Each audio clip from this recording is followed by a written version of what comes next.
c'était quitte ou double, c'est-à-dire qu'on perd une course comme le Prix de France avec un cheval qui vient de gagner le Prix d'Amérique, et définitivement ma carrière était terminée parce que on serait dit que suite à l'accident que j'avais connu, je ne retrouverais jamais mes capacités et de ce fait au suivant.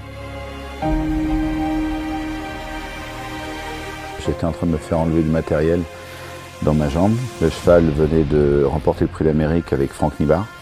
Et Jean-Pierre Barjon m'a appelé pour me dire que maintenant qu'il avait gagné le Prix d'Amérique et que j'avais drillé le cheval auparavant, si je voulais, il me redonnait la drive du cheval et j'ai accepté.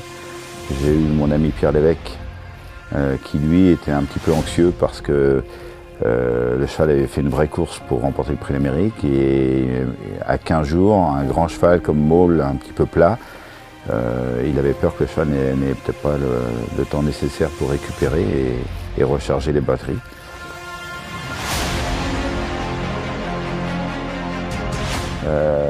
J'ai pas eu trop de place là. Hop, au galop.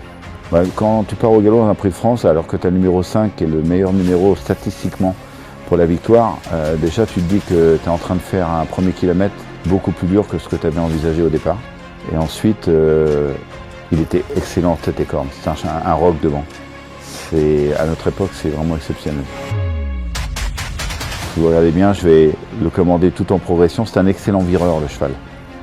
Donc j'ai allongé le tir progressivement, Pierre vient, et pour lui faire croire qu'il a beaucoup d'énergie alors que pour finir il est fatigué, il va se mettre à pousser à droite, hop là, une première fois. Je vais jamais lui déboucher les oreilles. Et je vais juste l'emmener aux mains, sans même l'appuyer à la cravache. Monde du Corta, toujours l'avantage. Monde du Corta, devant Opal Viking. Pierre Vercouys va remporter ce Prix de France peut-être. Pierre Vercouys, le Prix de France de l'émotion. Le Prix de France de l'émotion. Pierre Vercouys qui s'impose avec Monde du Corta. La satisfaction de ne pas l'avoir perdu surtout. Parce qu'avant le coup, elle est imperdable.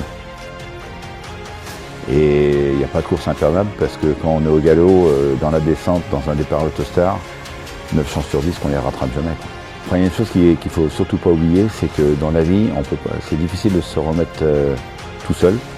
Et j'ai eu des amis formidables, dont Pierre Lévesque, qui m'a toujours soutenu et qui est le premier à s'être battu pour que je redrive ce cheval-là, pour justement refaire surface.